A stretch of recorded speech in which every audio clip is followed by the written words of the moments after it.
Assalamualaikum, salam sejahtera. Anda bersama dengan saya Abdul Rahman Khairuddin, bertemu kembali setelah lama menghilang. Podcast Fellow Comrade masih lagi ada, masih lagi di sini, masih lagi hidup. Cuma kali ini kita buat season yang baru, gaya yang baru. Kalau korang nampak pun kita ada layout yang baru juga. And sebelum itu saya ingin mengucapkan terima kasih kepada penaja kami. Kali ini Podcast Fellow Comrade dapat tajaan daripada KL Podcast Studio. Nanti kita akan letakkan link Instagram mereka. Dan untuk makluman, pada malam ini kita akan cuba bawakan topik berkenaan dengan hala tuju sesebuah parti ini, yang mana logo mereka hitam putih, dikelolai ataupun diketuai oleh seorang YB muda, ahli parlimen muda. Dan pada malam ini beliau bersama dengan kami, dan podcast Fellow Comrade sangat mengalu-alukan kehadiran beliau. Saudara Syed Saddiq, terimalah. Apa khabar saudara? Khabar baik, Alhamdulillah. Terima kasih Rahman sudi jemput saya. Thank you so much sebab I know your jadual agak tight, very packed and what not. And untuk makluman penonton semua, pada malam ni kita akan cuba kupaskan topik berkenaan dengan parti muda itu sendiri. Nak pula dengan langkah mereka untuk bergerak solo. Kita akan bincangkan sedikit tentang akta hasutan, and kita akan berbincangkan juga ataupun berdiskusi sedikit tentang reform institution yang berkaitan dengan isu-isu semasa. And YB, terima kasih sekali lagi. Saya tengok jadual YB sangat pack, ke sana ke sini, ke rumah, ke pejabat, ke tempat podcast lah. Minggu ni banyak sangat podcast punya orang kata apa tu, punya episod yang YB buat. Mungkin YB boleh share kot apa tips YB boleh kekal cergas. YB ada makan jamu apa-apa ke? Tak ada. Cuma saya ni selagi boleh kena tidur dalam 5 ke 7 jam. Dia tidak semestinya pada waktu malam. Dalam kereta tu boleh diambil kira juga. Bersenam kena 3 kali sehari, selepas solat subuh, selepas makan tengah hari dan sebelum tidur. Dan kalau gagal 3 kali tu, kena cover balik pergi gym 30 minit lah. Saya tidak pergi gym 2-3 jam, kejap je. Dan kalau boleh kena makan makanan yang berkhasiat. Itu je, tak ada apa-apa secret yang luar biasa. Tetap kena uruskan diri ke gym juga kena. Tapi gym saya dekat je, gym kecil je. So saya naik e-scooter saya, yang electronic scooter, 5 minit dari rumah. Pergi cepat-cepat 30 minit keluar. So tak ada bazirkan masa sangat. Bila saya dalam gym pun saya akan dengar saya punya audio economist. So dapat manfaat lah sambil kita bersenam. Untuk fizikal yang sihat, kita bersenam sekali dengan minda yang sihat. Minda yang sihat. Seorang YB yang mempunyai orang kata kapasiti dan juga wawasan yang tinggi, seorang yang teguh, kuat, sihat dan segar. Saya tak tahu macam mana YB uruskan masa YB. Saya sendiri dengan ada 2 anak ni pun kadang-kadang orang kata kelang kabut dia boleh tahan juga. So much respect to you. Tanya 2 anak umur berapa? Saya anak umur apa? Saudara umur berapa? Saya umur 32. Oh, 2 tahun lagi tua dari saya. 2 tahun? Saya 30. Disember 31. 91. Setahun. Kita bukan nak cerita tentang kesihatan YB pasal anak saya, tetapi kita lebih kepada sentuh soal perkara-perkara yang serius sikit. Kita nak pergi terus ke parti muda. Saya lihat sendiri YB, saya perhati daripada dulu lagi parti muda ni. I bet orang lain pun, orang dalam studio ni pun ramai memerhati follow rapat tentang parti muda yang awalnya ditubuhkan secara online. Buat mesyuarat pun online lah sampai katanya. Sampai ke hari ini. Korang tak ada bangunan Kita bangunannya adalah di rumah saya. Rumah saya tu pejabat muda semua. Itulah namanya pengendalian political startup, di mana kita tidak memerlukan dana yang besar. Kita dipenuhi dengan sukarelawan. Dan dengan itu kita tidak perlu adakan perbelanjaan yang besar lah untuk kita kekal. Dan ini cara baru. Banyak mesyuaratnya atas talian. Cara kita memilih calon pun kita terbuka kepada semua. So kita nak bawa pendekatan yang baru, yang agak luar biasa sedikit, supaya kita tidak perlu bermain dengan politik lama, sistem patronage, perlukan dana berjuta-juta untuk kita survive. Kita cuba pendekatan yang baru. Pendekatan baru, politik baru. Politik baru adalah slogan yang terbaru daripada Parti Muda yang YB dan juga saya fikir pemimpin tertinggi dalam Parti Muda pun menjual politik baru ni? Apa masalah dengan politik baru? Apa masalah dengan politik lama ni YB? Sedangkan YB duk menjual politik baru ni. Bukankah at the end of the day YB akan berpatah balik dengan puak-puak politik lama ni? Sebab tu bagi diri saya, kita perlu ada keberanian untuk mengakui bahawa sistem negara kita ini telah rosak. Sistem politik tu masih berdasarkan kepada politik kepatian ataupun politik personality. Dan tidak bersandarkan kepada pengukuhan institusi-institusi yang akan melangkaui politik kepatian dan personality. Saya beri contoh mudah lah. Tidak kira siapa yang berkuasa, tetapi bila sudah berada di puncak kuasa, ingin mengekalkan sistem yang memusatkan kuasa di tangan Perdana Menteri dan Kabinet. Isu peruntukan yang adil, kena tunggu Perdana Menteri bersetuju. Walau negara lain, tidak kira siapa yang berada dalam kerajaan, peruntukan adil akan diberikan kepada kerajaan. Tidak kira kerajaan negeri itu pihak mana, akan disalurkan dana kepada kerajaan negeri. Kini disalurkan kepada badan politik yang dikuasa oleh Kerajaan Persekutuan. Kalau peruntukan bagi kawasan parlimen, pembangkang dapat kosong. Kerajaan dapat juta-juta. Sampai sekarang kosong tau. Sampai sekarang? Sampai sekarang kosong. Itu saya kata hipokrit ini sebab dulu kita yang kritik. Bila kita dalam pembangkang, kita kata ini seksa, kesian orang susah dekat kawasan kita. Dalam kerajaan, buat benda sama. Dulu kita kata Perdana Menteri tidak boleh pegang portfolio Menteri Kewangan. Kini PM, Menteri Kewangan, Menteri Wilayah, sit on Pardons Board, agensi-agensi besar seperti Mitra pun disedap masuk. Ya, itulah namanya pemusatan kuasa. Dulu kata kita ingin adakan akta pendanaan politik atau pilihan raya. Ini sangat penting. Kerana tanpa akta ini, kalau kamu merupakan salah seorang bilioner, kamu boleh membeli landscape politik negara. Kamu pergi jumpa parti A, kamu beri jumlah ni, parti B jumlah ni, parti C jumlah ni. Tidak ada sesiapa yang boleh tahu. Dan sesiapa pun yang berbentuk kerajaan, kamulah yang berkuasa. Dan ini bermasalah. Sebab itu bagi muda, kita nak memperkenalkan akta pendanaan politik pilihan raya. Sebab kita tidak perlu bergantung hanya kepada beberapa figura korporat besar yang akhirnya menjual maruah diri kita, dasar-dasar kita yang akhirnya tidak boleh jadi dasar pro rakyat.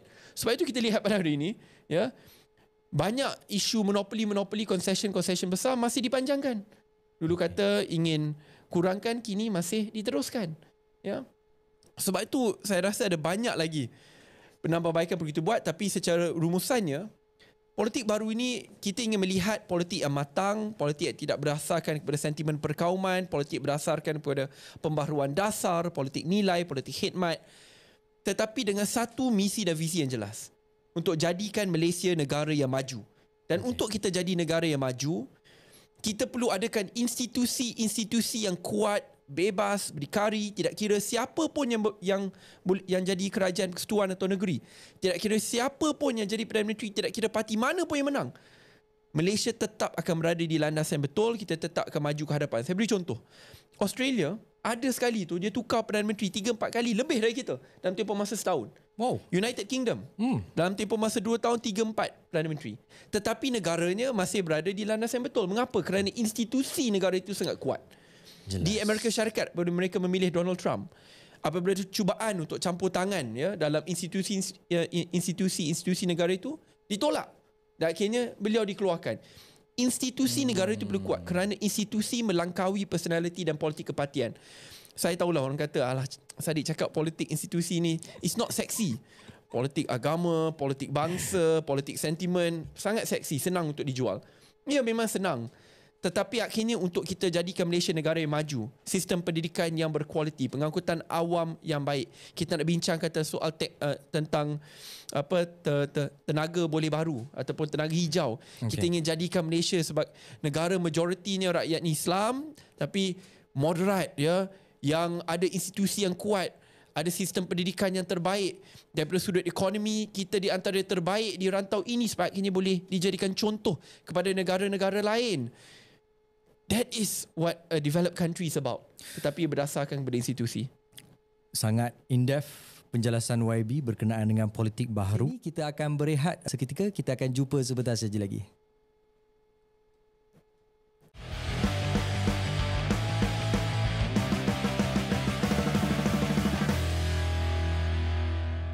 Bertemu kembali dalam podcast Fellow Comrade. Kita telah rehat untuk segmen yang pertama, YB telah menjelaskan tentang politik baharu yang sedang dibawakan di dalam Parti Muda. And tadi YB ada sentuh tentang, saya nak recap sedikit lah sebab YB ada sentuh tentang dana kepada ahli parlimen, kepada pembangkang masih lagi zero. YB sekarang ni kira macam mana YB? YB kira pembangkang dah ke YB masih lagi dengan kerajaan pusat? Sebabkan PRN sekarang ni YB dah umum bergerak solo. Apakah ini akan memberi kesan kedudukan YB dekat peringkat pusat? Sebab saya fikir mungkin akhirnya YB kena pilih satu. YB tak boleh nak ada dua. Dulu mungkin kita ambil contoh PAS dengan Bersatu. PAS ni dia seolah-olah macam nak dua kolam. Kolam Muafakat Nasional, kolam Perikatan Nasional, tak silap saya lah. Jadi YB pula macam mana dengan keadaan sekarang? Kalau ingat sebelum ni pun bahawa Kerajaan Perikatan Nasional ataupun Kerajaan Perikatan Nasional 2.0 bawah Datuk Seri Ismail Sabri, tidak kira Tan Sri atau Datuk Seri, ada beberapa pilihan raya negeri di mana parti-parti komponen berada pada kedudukan yang berbeza. Ya, seperti pada pilihan raya negeri Melaka, pilihan raya negeri Johor, tetapi ia tidak melemahkan perpaduan di peringkat persekutuan. Kalau kita lihat pada hari ini juga di kerajaan negeri, contoh di Sarawak, DAP masih di pembangkang, di Johor masih di pembangkang. Ya, walaupun UMNO berada atau menguasai kerajaan negeri Johor dan GPS di Sarawak. Di Sabah pun sebegitu juga, lagi pelik lah, ya, dengan warisan GPS, UMNO dan yang lain. Tetapi fokus utama Muda menyertai pada pilihan raya negeri ini adalah untuk menghantar satu wake up call yang jelas. Kita ingin membawa politik baru. Kita rasa reforms yang telah dijanjikan tidak dilaksanakan, yang dia seperti dilupakan, diabaikan. Dan pada masa yang sama, politik institusi keutamaan itu seperti diabaikan. Dan kami rasa jikalau Muda diberi peluang, kita dapat jadi semak imbang yang baik. Kita dapat ketengahkan dan utarakan isu-isu ini supaya selepas pilihan raya negeri, setiap undi bagi Muda akan dilihat sebagai desakan untuk melaksanakan janji-janji ini, untuk pastikan bahawa rakyat tidak diambil sambil lewa, pembaharuan itu dapat dibawa, institusi diberikan keutamaan, dan bukan sebelum pilihan raya kata lain, selepas pilihan raya kata lain. Dan sejujurnya kalau lihat tempat kawasan yang Muda bertanding, saya beri contoh lah, Bukit Antarabangsa, ya, di bawah Parlimen Ampang. Mengapa saya rasa semak imbang Muda ni sangat penting? Kerajaan Persekutuan masih koalisi yang sama. Kerajaan negeri pun masih koalisi yang sama. Ahli parlimen, koalisi yang sama. Ahli majlis, koalisi sama. Ketua kampung, koalisi sama. 5 struktur kuasa, koalisi yang sama. Saya rasa rakyat perlu diberikan pilihan. Dan jikalau Muda dapat berkhidmat di kawasan DUN saja, ya, banyak kuasa tu sepatutnya di majlis, negeri, persekutuan, ahli parlimen. Kita dapat berkhidmat yang lebih baik, semak imbang untuk rakyat. Dan jikalau kerajaan masih berdegil dan tidak ingin reform sistem, bawa pembaharuan, tidak tunaikan janji, Muda akan jadi semak imbang yang paling lantang bersuara. Satu keyakinan yang sangat tinggi daripada pihak YB dan juga calon-calon yang dipertandingkan, yang dibawa. Calon yang paling muda, sebab YB sentuh di Bukit Antarabangsa, Melanie Ting. Saya pun saya tak silap umur dia 23. 23, betul. 23, calon yang paling muda setakat ni di peringkat PRN. Okey.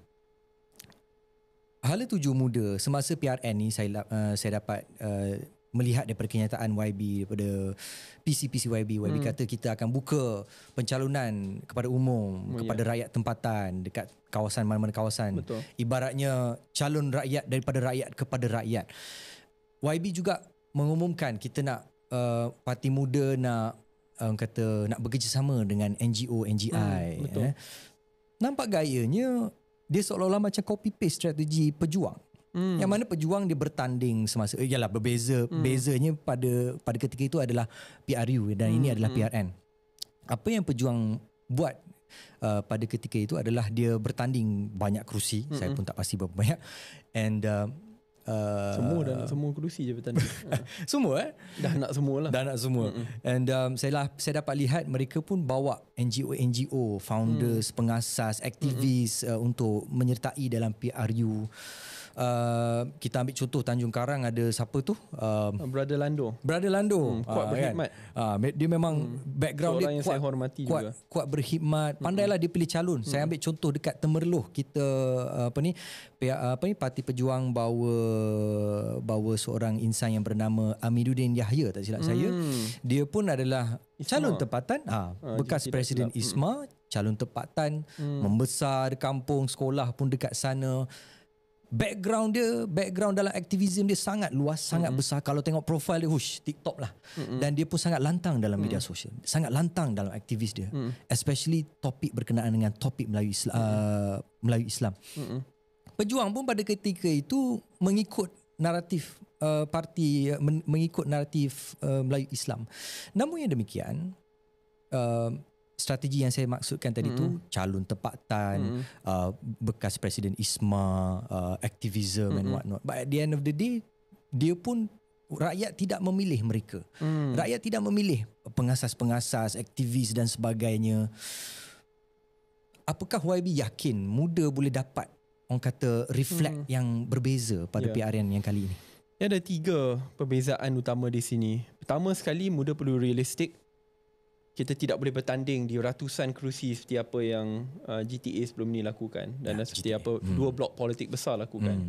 Sebab itu kita bertanding di kurang 10% kerusi yang akan dipertandingkan. Ada dalam 240 kerusi yang akan dipertandingkan. Setiap kerusi itu minimum RM8,000 kena duit deposit. Belum masuk printing, banner, banting, bendera, sukarelawan semua lain. Banyak juga duit. Perlu banyak. Sebab itu muda realistik, kita bertanding di kurang 10%. Dan kita nak bertapak dan bermula di sana dan mengembang selepas itu. Itu pertama. Kedua, muda juga apabila bekerjasama dengan NGO dan NGI, ia adalah di atas kapasiti muda, bukan melalui koalisi. Kalau ikut dia pejuang bekerjasama dengan NGO NGI, lepas tu dia tubuhkan GTA, tapi GTA koalisi yang tidak berdaftar lah. Itu yang kedua. Tetapi ada perbezaan yang paling utama, itu yang ketiga. Kita boleh bertanding di 200 kerusi, 300, 400 kerusi, tetapi jikalau kita tak ada unique selling proposition, USP, yang agak berbeza daripada sudut idealisme, penambahbaikan dasar, agak sukar untuk kita dapat sokongan rakyat. Sebagai contoh, jika kita hanya kata muda adalah parti, contohlah, parti yang memperjuangkan Melayu dan Islam. Itu okey, banyak je parti lain yang buat sama. Amanah buat sama, UMNO buat sama. PKR boleh kata buat sama, PAS buat sama, Bersatu buat sama, apa beza? Sebab itu bagi muda, kita realistik. Kita masuk, kita tak nak bertanding di 240 kerusi, bertanding di kurang kerusi, tapi fokus untuk membawa mesej politik baru yang berasaskan kepada politik institusi, menolak politik perkauman, penambahbaikan dasar. Dan penambahbaikan dasar tu kita pergi in detail. Bagaimana kita nak rombak sistem pendidikan negara, bagaimana kita mendapatkan dana untuk melabur, untuk meningkatkan keyakinan kepada sistem pengangkutan awam kita, bagaimana kita nak transisi daripada ekonomi yang berdasarkan kepada oil and gas contohnya kepada tenaga boleh diperbaharui, dan itu adalah sektor masa hadapan negara.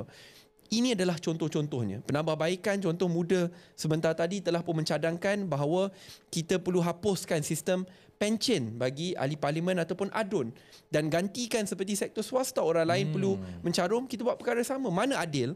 Ya, pekerja-pekerja di Malaysia perlu bekerja 20, 30, 40 tahun baru boleh dapat pencen. Ahli parlimen dengan ADUN menang je terus dapat pencen seumur hidup.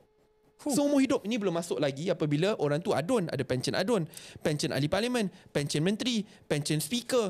Lepas tu ada jawatan-jawatan dekat GLC, state GLC. Berbeza Berbeza. Berbeza, saudara. Saya tahu sebab saya berada dalam kedudukan tersebut dan saya nak ubah.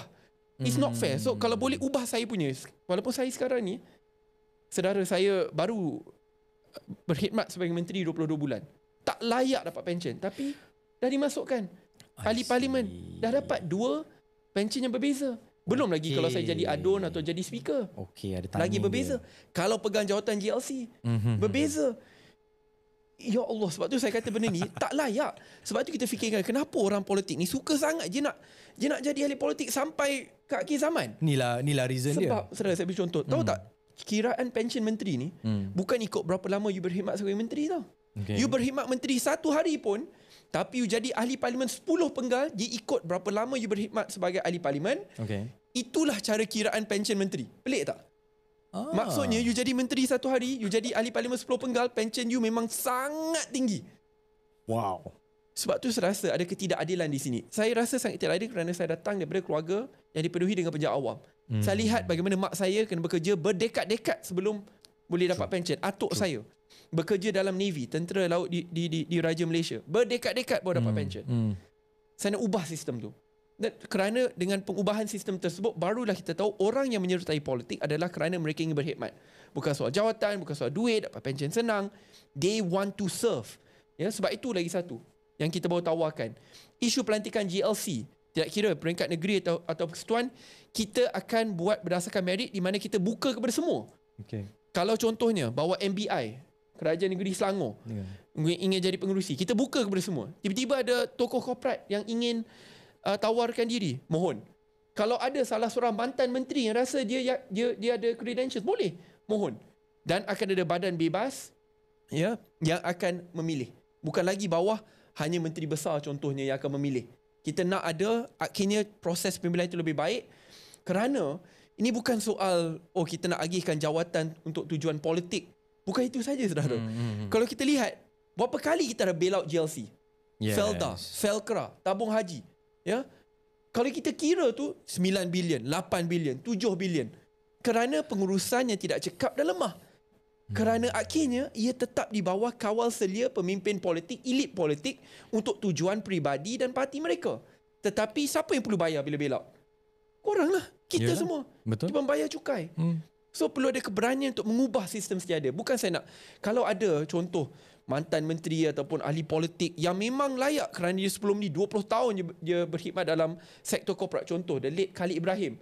Dia memang layak, tak ada orang ketikaikan. Tetapi orang ketikaikan apabila latar belakang hanya politik, dia lantik pengerusi GLC menjaga bilion ringgit, dan jikalau tidak urus dengan cekap, rakyat perlu bail out bilion ringgit. So perlu ada pemikiran yang baru, politik yang baru supaya kita dapat ubah isu ini seperti negara-negara maju lain. Apa saya cadangkan, ini bukanlah benda baru lah sejujurnya. Ya, negara maju lain banyak dah aplikasikan dan boleh kita lakukan di Malaysia supaya kita dapat buat dengan lebih baik, bela rakyat dengan lebih baik. Hapuskan pencen. Terkini YB ada buat PC berkenaan dengan mengganti ataupun mengganti hak Bumiputera berkenaan dengan kota, sistem kota pendidikan IPT. Saya kena betulkan tu, bukan menggantikan Bumiputera, tapi tak apa. Habiskan dulu. Jadi bukankah kenyataan itu ialah sebab bila kita nampak title headline Presiden muda mencadangkan mengganti hak Bumiputera, sorry saya mungkin lupa the specific word, tetapi hak Bumiputera berkenaan dengan kota sistem untuk pendidikan IPT. Tidakkah itu sempena dengan PRN ini mungkin menggoyangkan lagi muda YB tak risau ke? Pertama sekali, mana-mana parti di Malaysia perlu menjunjung Perlembagaan Persekutuan dan Rukun Negara. Saya ni dah datang daripada sekolah kebangsaan, setiap Isnin pagi kena baca Rukun Negara dan perlu junjung perlembagaan. Saya tidak akan lupa perkara tersebut. Yang saya cadangkan adalah penambahbaikan dasar tanpa membelakangkan Perlembagaan Persekutuan. Saya beri contoh mudah ya. Contoh isu asasi dan matrikulasinya, jumlah kuota itu berubah dari masa ke masa. Bukan saya, bawa UMNO pun sekali. 60-40, 90-10, MRSM sebelum ni 100% ke 90-10. Tetapi bantuan kepada golongan Melayu, Bumiputera, khususnya kepada keluarga susah, wajib diteruskan. Kerana realiti dia, banyak anak-anak petani, nelayan yang dari keluarga susah adalah anak Melayu. Mereka tetap akan dibela. Apa yang saya cadangkan sebagai contoh adalah kuota khas bagi keluarga susah tidak kira agama dan bangsa. Adakah itu menidakkan golongan Bumiputera? Tidak sama sekali. Saya beri contoh. In the end, daripada sudut penambahbaikan dasar, perubahannya adalah ini. Daripada kita memberikan beasiswa ataupun tempat bagi anak yang datang berkeluarga kaya walaupun Melayu, kita tidak lagi berikan kepada anak tersebut, tetapi kita berikan kepada anak mungkin daripada keluarga India atau Cina tetapi yang miskin, datang berkeluarga susah, kerana realitinya ada juga.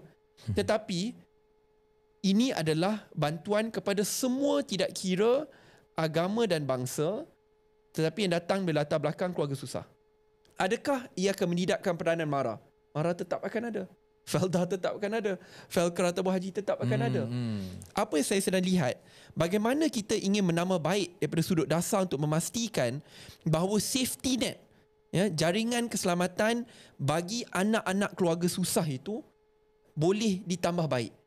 Kerana baru-baru ni kita ada baca berita di mana salah seorang anak muda yang bukan datang dari keluarga kaya, yang berumur 19 tahun, tidak dapat menyertai program matrikulasi ataupun asasi, tetapi berjaya masuk ke Harvard dan 3 Ivy League yang lain.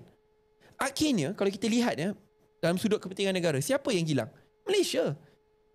Tidak kira Melayu, Cina, India, kita hilang. Dia pergi ke sana, dapat beasiswa lagi, bekerja di sana, salah satu individu yang sangat bijak pandai.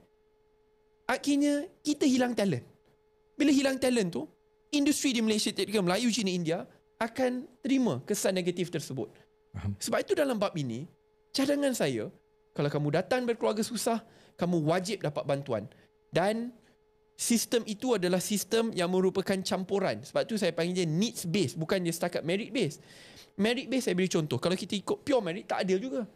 Kalau seseorang itu datang daripada keluarga yang kaya, mampu untuk hantar anak dia pergi ke tuition tambahan, pergi ke sekolah swasta, memanglah besar kemungkinan boleh dapat 10A jika nak dibandingkan dengan anak petani, anak nelayan. Tetapi kita perlu lihat socio-ekonomi secara keseluruhan dan beri bantuan berdasarkan perkara tersebut. Realitinya, ramai anak Melayu datang dari keluarga susah, daripada sudut socio-ekonominya mereka terbelakang. Adakah mereka akan ketinggalan dalam sistem need base ini? Tidak. Mereka realitinya akan diberikan keutamaan. Tetapi, adakah ia bermaksud bahawa sistem contohnya yang memberikan keutamaan kepada alumni, anak-anak alumni, sistem yang memberikan keutamaan kepada anak Melayu yang datang berkeluarga yang kaya raya? Tidak. Itu jelas, saya perlu jujur. Tetapi, saya rasa rakyat Malaysia, tidak kira Melayu, Cina, India akan kata, lebih baik kita berikan bantuan kepada anak yang datang keluarga susah walaupun dia tidak dapat 10A tapi dapat 8A contohnya, tapi 8A itu tanpa tuition tambahan, apabila dia perlu bekerja 2-3 pekerjaan untuk bantu sara hidup ibu bapanya. Itulah anak yang cemerlang, tidak kira agama dan bangsa, sambil kita junjung pelbagai. Saya katakan ini kerana saya ni pun anak marah lah, saya tahu. Bukan, saya tahu mana yang boleh tambah baik, mana yang kurang baik boleh kita tambah baik. Saya beri contoh NEP telah pun dilaksanakan berdekad-dekad. Adakah ia tidak ada apa-apa kebaikan? That's not fair. Ada kebaikannya. Contohnya sebelum ini, equity Bumiputera sebelum NEP dalam 2.7%, sekarang ada tingkat kepada 13%. Tetapi dia dah statik puluhan tahun ni, 13%. Maksudnya, ada masalah daripada sudut dasar. Dasar. Bukan kita hapuskan semua, dasar. Contohnya, di Sabah Sarawak. Sabah contohnya. Berdekad-dekad dapat bantuan khusus ini. Tetapi masih suku penduduk Bumiputera Sabah masih hidup di bawah paras kemiskinan. Maksudnya ada masalah daripada sudut pelaksanaan. Adakah kita nak kekalkan sistem sedia ada bila kita tahu ada masalah? Bukannya saya kata, saya dah tak nak tolong dah orang susah Bumiputera Sabah. Tidak. Carilah cara penambahbaikan daripada sudut pelaksanaannya.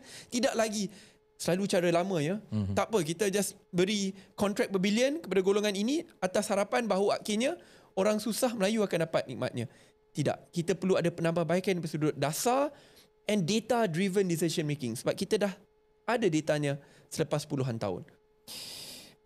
Berkenaan dengan apa yang YB terangkan tadi, saya kira inilah antara dasar ataupun reformasi yang perlu diadakan di dalam polisi-polisi yang telah tersedia di dalam negara kita. Nyatakan saya tiga dasar ataupun 3 polisi yang ataupun 3 tindakan yang dilaksanakan oleh kerajaan Madani yang YB rasa macam okey, saya setuju. 3. Ada banyak juga, saya perlu akui. Cuma dia itulah, dia kena, saya ni anak muda nak banyak kan. 3 je YB. Pertama sekali adalah untuk meneruskan dasar open tender yang kita lakukan pada tahun 2018 hingga 2020. Saya ingat bahawa kementerian saya pun boleh semak almost 100% open tender. Walaupun kalau nak buat duit ni cara paling senang, berikan direct nego, kita negotiate 10% pergi kepada saya, you naikkan cost tender tersebut. Itulah masalah bila ada tender terhad ataupun tender secara terus. So open tender tu sangat baik, saya setuju. Kedua adalah dasar untuk menekankan peralihan teknologi peralihan kepada tenaga boleh diperbaharui ataupun tenaga hijau. Ini sangat penting kerana ini adalah industri masa depan. Kalau kita lihat contohnya pada hari ini apabila banyak data centers daripada Amazon Web Services, Shopee yang bertapak di Johor adalah kerana prasyarat di mana tenaga itu datang daripada tenaga boleh diperbaharui itu dapat kita lengkapkan. Dan sebab itu saya rasa ini sangat penting. Pada masa akan datang, percayalah, smart manufacturing ni semua, prasyarat sebelum jelabur di Malaysia adalah adakah kamu ada sumber tenaga boleh diperbaharui. Kalau tak ada, dia pilih negara lain. Itu yang kedua saya rasa baik. Yang last. Okay. Yang ketiga pergi kementerian lain pula lah. Kementerian Belia Sukan ke? Belia Sukan banyak daripada Hana. Ketiga saya komen berkenaan kementerian yang saya duduki sebelum ini, KBS. Saya rasa daripada bab pemberian grant yang kini dibuka kepada semua dan dilaporkan kepada semua. Sebelum ini ada dalam perancangan kita nak lakukan perkara tersebut supaya dia dapat diagihkan setelus mungkin. Dan saya pun mengeluarkan diri saya dan pejabat saya dalam proses pemberian tersebut. Dan dia dikawal selia oleh jabatan dan juga penjawat awam. Tapi saya rasa daripada sudut pelaporan itu ia boleh dibuat dengan lebih baik. Maksudnya buat every quarter atau setiap bulan supaya orang tahu siapa yang terima dan bagaimana pembayaran itu dibuat. So ada banyak lagi lah yang lain, tapi ini 3 podcast kita pada malam ni. Kita akan sambung untuk third punya blog yang mana kita akan bincang ataupun kita akan korek sedikit berkenaan dengan isu kejadian rampasan jam Swatch. Ada sedikit saya nak tanya pasal akta PPPA, and also soalan yang agak kontroversial berkenaan dengan pendirian YB tentang budaya LGBT. Kita rehat seketika. Jangan ke mana-mana. Episod kali ini dikuasakan oleh KL Podcast Studio. Kita jumpa sebentar saja lagi.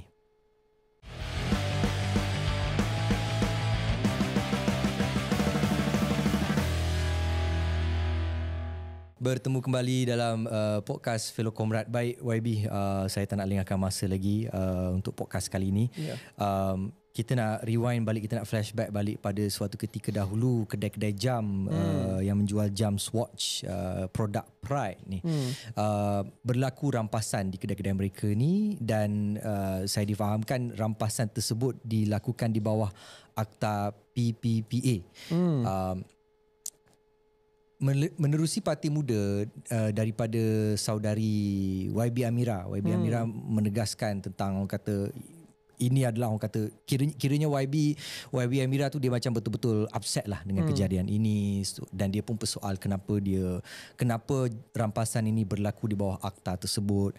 But at the same time, tidak ada, saya tak tahulah, tetapi saya tengok dekat Twitter tu tidak ada nampak pun, orang kata, suatu bentuk kenyataan yang macam by the way, kita orang tak sokong LGBT. Tapi Twitter tu dia lebih kepada kami tolak akta PPPA and what not. Mungkin YB boleh kongsikan kepada kami akta, apa masalah dengan akta ini dan kejadian tersebut. Pertama sekali saya bincangkan soal prinsip ya. Perlembagaan Persekutuan lagi sekali perlu kita akur dan hormati kedudukan agama Islam sebagai agama persekutuan. Sebab tu kalau lihat daripada parti muda ni, kadang-kadang orang salah faham kerana kita selalu fokus isu dasar akta yang boleh diperbaiki. Contohnya, saya akan kaitkan selepas ni, penggunaan akta sultan ke atas Menteri Besar Kedah. Ya, kita pun tidak setuju, tetapi apabila kita tidak bersetuju berkenaan penggunaan akta tersebut, adakah ia bermaksud bahawa kita bersetuju dengan kata-kata kesat yang dikeluarkan oleh Amir Kedah? Berbeza. Tidak sama sekali. Ia adalah berkenaan akta. Sama juga berkenaan isu kontroversi sebegini adalah rampasan jam. Ya, jikalau rampasan boleh sebegini dan digunakan akta yang teramat general, apa yang menghalang rampasan-rampasan yang lain? Adakah dalam akta itu ia dikhususkan, ia berkenaan isu kontroversi sebagai contohnya penyebaran LGBTQI? Tidak ada. Saya beri contoh lagi sekali. Apabila Coldplay ingin perform dekat Malaysia, ya, Coldplay ada pandangannya berkenaan LGBTQI, tetapi bila dia datang ke Malaysia, adakah dia sebarkan pandangan tersebut? Tidak boleh. Ya? Dan bila orang pergi menonton Coldplay, adakah dia pergi untuk tiba-tiba jadi LGBTQI? Tidak. Ya, saya pun peminat Coldplay kerana lagunya, lagu. Saya tak tahu pun sebelum ni sampai kawan-kawan lain yang sebarkan, dia ada kibarkan bendera Pride. Sebab itu dalam bab kain ini lap tu tak ada benda kot. sebab itu dalam bab ini saya rasa rakyat Malaysia ni dia matang. Ya, tidak kira dalam jam, kalau beli jam tu tak adalah tiba-tiba jadi LGBTQI atau bila dia pergi tengok Coldplay tak adalah tiba-tiba dia tukar pandangannya. Yalah. Tapi dalam apa-apa tindakan kita ia perlu berperlembagaan. Sebab itu dalam bab ini kita perlu ikut mana undang-undang yang boleh kita ada spesifikasi, perlu kita specify sedalam mungkin supaya tidak boleh disalahguna dan disalah faham dan disalah tafsir. Dan kini kita ikut kerana dia agak general, dah diheret ke mahkamah. Dan bukan saja diheret ke mahkamah, pampasannya perlu dibayar oleh kerajaan. Bukan itu saja, nama negara disebar luas berkenaan isu ini. Ya? Walhal saya rasa ada banyak lagi penambahbaikan yang boleh kita lakukan. Dan isu Coldplay, jam dan yang lain. Dekat Twitter YB Amira saya perasan ada daripada tak tahulah dia ni gerakan ke ataupun persatuan ke, dia nama Twitter tu adalah Twitter Pelangi. Dan Twitter Pelangi tu pun dia lepas dia dah nampak YB Amira share benda tu kan, dia macam terima kasihlah YB. Ini saya just bagi konteks, saya tak ingat the specific word, tetapi dia macam terima kasihlah YB kerana seolah-olah mempertahankan perjuangan ini ke apa semua and what not. YB Amira pun tidaklah nak reply, sorry kita tak support Pelangi. YB Amira pun macam buat dia je dengan Twitter tersebut. Yes, of course, sorry lah YB. Sorry lah YB Amira, tak tanya you dekat sini, tapi kita tanya Presiden lah halalang. So, apakah pendirian, saya tak nak tanya pendirian muda, tetapi nak tanya pendirian YB sendiri tentang budaya LGBT ni. Menyokong ke, tidak menyokong ke, macam mana? Saya ambil pandangan yang sama dengan mantan Menteri Agama dan mantan Mufti Wilayah kita Dr. Zul. Di mana apabila kita berhadapan dengan isu yang kontroversi sebegini, adalah untuk kita menggunakan pendidikan dan adalah untuk kita pastikan bahawa daripada kita hanya menolak, mengasing, mendiskriminasi sampai ke satu tahap di mana situasi lebih teruk. Saya beri contoh mudah ya. Bagaimana dia mengendalikan isu transgender yang berkaitan dengan LGBTQI, daripada mereka tidak dapat pekerjaan, disisih, ada yang dipukul, sampai ke satu tahap mereka terpaksa menjual diri. Itu jauh lebih teruk dan memudaratkan. Tetapi dia mengambil perspektif menggunakan compassion, Islam as a religion compassion, dengan mendidik, ya, tanpa membelakangkan agama Islam yang tetap merupakan teras di negara kita. Saya mengambil pandangan tersebut adalah pandangan yang terbaik, matang, tanpa kita nak mengiktiraf satu kedudukan ataupun membelakangkan perlembagaan. Dan saya rasa itu juga menunjukkan bahawa the usage of compassion, ya, menunjukkan bahawa Islam ni boleh mendidik, boleh mengembalikan kita ke jalan yang benar. Dan saya rasa apa yang Dr. Zul ketengahkan itu adalah jalan tengah dan jalan yang begitu baik sekali. Jawapan masih political, YB. Saya tak faham macam mana itu political kerana dia realiti ni agak kontroversi. Sebab saya ingat dulu, bila saya, bukan saja bila dalam muda, bila saya dalam bersatu dulu, saya ingat ada kes di mana ada salah seorang transgender ini menjual nasi lemak. Selepas itu diskriminasi, ada yang sampai nak pukul, ugut, sampai dia terpaksa menutup kedainya. Dan saya mempertahankan. Kerana saya katakan, dah lah sudah sebegini, kita tak nak mendekati dan mendidik. Dia nak berniaga. Berniaga bukannya jual badan, jual makanan. Itu pun kita sisihkan. So akhirnya bila dia jual badan, kita marah. Saya tidak faham bagaimana itu jawapan politik, kerana realitinya apa yang boleh kita lakukan dengan lebih baik supaya akhirnya daripada sudut agama kita tetap jaga, pada masa yang sama kita akui mereka merupakan warga negara Malaysia yang boleh kita bimbing dan didik. Saya I leave to the audience lah untuk decide tentang jawapan YB tersebut. Tetapi sekarang ni kita nak beralih kepada akta hasutan pula. YB tadi dah mention MB Sanusi kena tahan di bawah akta hasutan. Again, podcast Fellow Comrade ni kita nak cuba bawakan tentang bahasa-bahasa jargon, bahasa-bahasa lawyer ni yang macam, ya Allah, can you please layman this for us kan? So saya nak bagi peluang kepada YB. Sebenarnya akta hasutan ni apa dan siapa yang patut dikenakan, and saya nak YB tambah sedikit kenapa YB nak minta akta ini dimansuhkan. Ini bukan pendirian baru, ya. Kalau kita lihat penggunaan akta hasutan ini yang sering sekali diguna pakai ke atas lawan politik, ya, kerana akta hasutan ni dia teramat subjektif dan general. Sebab itu senang untuk kena charge. Ya, beban bukti itu jauh lebih rendah jika nak dibandingkan dengan penggunaan akta-akta yang lain. Kadang-kadang dia tidak ambil kira pun faktor niat, intention, and in law dia ada mens rea dengan actus reus, ya. Sudut niat. Sebab itu kalau tengok kes Sanusi ni, dalam tempoh masa yang sangat singkat, terus boleh kena charge. Walhal kalau ikut siasatan ni, lazimnya dia akan memakan masa. Bukan itu saja, apabila dia dimalukan pukul 3 pagi, 20 pegawai ketuk pintu seperti dia ni memang banduan terbesar kat Malaysia. It's not right. Adakah dia lawan politik saya? Ya. Tetapi apabila dia disalahguna undang-undang, mungkin hari ini kita tepuk tangan gembira. Tetapi kalau kita berada dalam kedudukan dia, bila kita dalam pembangkang, kita menangis. So sebab itu saya rasa sistem perundangan ni perlu adil. Kalau kita tak nak ditekan, jangan tekan lawan. Kalau kita nak ditekan, kita tekanlah lawan, nanti dia tekan kita balik. Kerana kitaran politik itu sebegitu. Mungkin hari ini kamu di atas, tapi ketentuan Allah kamu boleh jatuh esok hari. Sebab itu sebab itu akhirnya saya rasa reform institusi ini wajib diberikan utamaan. Tapi kritikan saya perlu disampaikan juga kepada Kerajaan Perkhidmatan Nasional. Mereka kata ini tidak adil, ini jahat. Tapi mereka buat benda sama juga sebelum ini. Ke atas pengkritik MB Sanusi. Kena heret juga pukul 3-4 pagi. Banyak juga pegawai datang ketuk pintu. So what's the point I'm trying to make? Daripada kita asyik tuning jari, kata ini adalah lawan politik, ini salah. Ubahnya. Dan yang kata ubahnya bukan saya, Syed Saddiq. Datuk Seri Anwar Ibrahim pada tahun 2019 turut mencadangkan perkara sama. Dan dia kata di bawah Akta Kanun Keseksaan dah ada provisi yang sedia ada yang boleh diguna pakai. Sebab itu saya mencadangkan perkara ini. Jangan kita hipokrit sebelum pilihan raya kita lain, selepas pilihan raya kita lain. Kita marah dulu bila kita ditekan menggunakan Akta Sultan, tapi kini kita pula yang menekan menggunakan Akta Sultan. It is not right.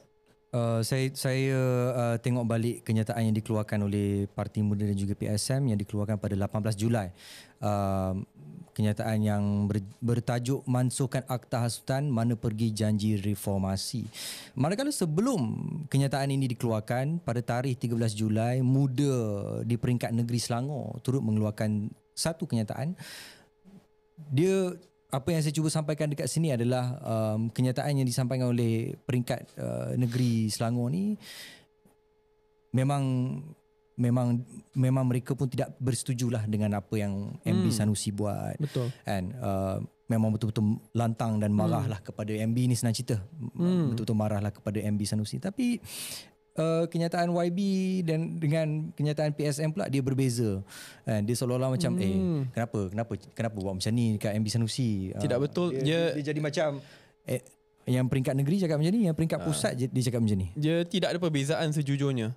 Saya boleh tidak bersetuju dengan kenyataan MB Sanusi tanpa perlu menggunakan undang-undang yang lapuk untuk menahan dan memenjarakan dia.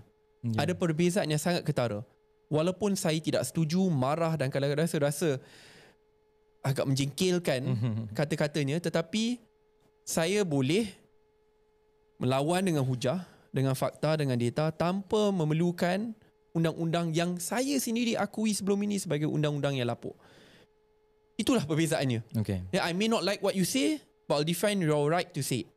Tapi yang paling penting dalam bab ini, I'm not defending your right to say it, but worse adalah menggunakan akta yang dikirakan lapuk, yang tidak adil ke atas lawan politik. Sebelum tu MB Sanusi pernah keluarkan kenyataan juga berkenaan dengan kan Muda gerak solo. MB Sanusi pun kata MB Sanusi mengeluarkan kenyataan. Saya lupalah spesifik. Minta maaf lah, malam ni banyak lupa kenyataan yang lebih spesifik apa semua. Tapi MB Sanusi saya kata dia nak offer baby chair dekat Kedah. Apakah kenyataan yang YB keluar ni macam seolah-olah macam nak befriend dengan PN pula ke? Sebab kenyataan yang dikeluarkan Lim Guan macam tak nampak pula dikeluarkan kenyataan seperti macam ni. Saya rasa kita paling lantang sekali lah. Sebelum ini apabila kenyataan seksis yang dikeluarkan, kita lawan. Ini pun kita lawan. Tidak kira parti lah. Saya ingat sampai sekarang orang kata, Muda masuk ni pecah undi Melayu. Itu PN kata. Pihak PH pula kata kita pecah undi PH. Kita ni nak berkhidmat untuk rakyat, nak jadi konsisten je lah. Sebab tu saya kritik juga. Saya kata dulu, adakah dia komplain bila Akta Sultan diguna pakai ke atas lawan politiknya? Pengkritik je. Warga emas ni, orang tua kena Akta Sultan. Sebab tu saya rasa dua-dua ni, ini adalah masih agak unik. Dua-dua dah akui zalim, tak betul, tukarlah. Supaya lepas ni tidak akan diguna pakai ke atas mana-mana musuh politik. Mungkin hari ni kamu di atas, esok kamu di bawah. Sebab tu akhirnya kembali semula kepada isu asas, isu utama. Pengubahan dasar, penambahbaikan daripada sudut dasar. Supaya akhirnya kita berada dalam sistem politik yang matang, tidak kira siapa yang berada dalam kerajaan atau pembangkang, tetapi kita fokus untuk bekerjasama untuk membangunkan negara dan tidak ada lagi politik vendetta, politik vengeance, the toxicity and divisiveness of politics, kerana akhirnya kita fokus kepada politik nilai, pertandingan idea, dasar, penambahbaikan. Itulah jalan terbaik. Sebab itu contohnya bila kita nak berbahas berkenaan pembangunan di Kedah, kita bahas berkenaan contohnya isu keperluan pembinaan lapangan terbang yang baru. Saya rasa itu perbahasan yang agak baik oleh dua-dua pihak. Berkenaan isu extraction of resources, baik. Pembalakan, baik. Itu adalah perbahasan berkenaan isu-isu yang berkaitan dengan rakyat. Kalau tidak, akhirnya kita kembali semula kepada politik lama di mana kita pilih the easy way out. Politik perkauman, politik sentimen, tetapi akhirnya negara yang tidak dapat manfaat yang sepenuhnya. Saya kira sesi ataupun segmen kali ini dia agak keras sikit sebab kita bincang dan kita pecahkan dan serta kita cerakinkan berkenaan dengan akta-akta penahanan dan sebagainya. Apa kata kita relax kejap, siapa yang tengah makan popcorn, tengah makan fries ke, balik pergi cuci tangan dulu, ambil air dekat freezer. Kita akan berehat seketika, jangan ke mana-mana. Kita jumpa sebentar saja lagi.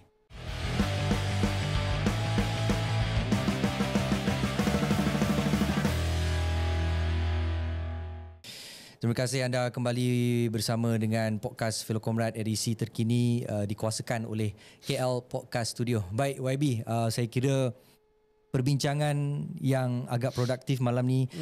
Saya tak rasa satu kepuasan untuk saya nak bertanyakan lagi. Kalau ikutkan ada berjelang lagi soalan yang saya nak tanyakan kepada YB, tapi tak apalah, mungkin rezeki kita setakat di sini saja. Sebagai penutup YB, ada satu soalan. Ini adalah soalan yang kami biasa tanyakan kepada semua panel-panel kami. Apakah erti komrad bagi YB? Komrad adalah sahabat seperjuangan yang berada di sisi masa susah dan senang. Itulah komrad. Baik. Untuk penutup episod hari ini, mungkin YB ada kata-kata terakhir kepada pengundi sewaktu PRN ini? Saya berharap bahawa sahabat-sahabat akan keluar mengundi pada 12 hari bulan untuk menunaikan tanggungjawab hakiki. Pada masa yang sama, sudah tentunya sebagai Presiden Muda, saya ingin merayu kepada para penonton untuk memberikan peluang kepada calon-calon kita. Realitinya kita betul-betul ingin membawa politik yang baru. Memecahkan tradisi politik lama di mana kamu perlukan jutaan ringgit untuk menang. Kamu ingin memusatkan kuasa, tidak ingin membawa pembaharuan daripada sudut pendidikan, pengangkutan awam, perubahan iklim. Muda ingin fokus kepada politik dasar, politik nilai dan politik khidmat. Dan kita tidak boleh mengubah kerajaan negeri ataupun kerajaan persekutuan. Kerana kita tidak bertanding di banyak kerusi pun. Tetapi dengan adanya wakil-wakil muda, sama seperti saya berada di parlimen, sedikit sebanyak saya dapat jadi semak dan imbang yang sangat lantang dan sentiasa mendampingi rakyat. Walaupun kecil, tetapi suaranya lantang. Walaupun tidak ada duit, tetapi ada banyak idea. Saya berharap peluang itu dapat diberikan kepada calon-calon kami. Walaupun kecil, tetapi percayalah saudara, kita di sini untuk berkhidmat dan untuk melabur pada masa depan negara tercinta kita supaya Malaysia jadi negara yang maju. Terima kasih. So kepada anda yang mungkin nak menjadi calon dalam Parti Muda, boleh terus ke Facebook mereka. Saya rasa masih lagi buka permohonan untuk menjadi calon. So ambillah peluang ini. Saya bukan nak promote, kita bagi peluang, kita bagi ruang. Podcast Fellow Comrade ni dia independen, dia tidak berpihak kepada mana-mana. Baik YB, terima kasih, untuk sesi pada malam ini. Terima kasih atas idea dan juga komen-komen yang telah diberikan. Kami mohon maaf atas segala kekurangan, kehilapan daripada pihak Fellow Comrade. Tidak ada, terima kasih. Dan terima kasih kepada anda semua yang menonton video ini ataupun mendengar podcast ini sehingga ke akhir. Jangan lupa untuk follow podcast kami, follow semua social media kami, fellow.comrade, dan jangan lupa kami ada akaun Twitter, Fellow Comrade. Follow akaun Twitter kami, Fellow Comrade, dan mungkin kita akan ada sesi-sesi Twitter Space yang akan datang semasa PRN ini. Jadi setakat itu saja daripada saya. Saya Abdul Rahman. Kita berjumpa lagi untuk episod yang akan datang. Assalamualaikum, salam sejahtera. Waalaikumsalam.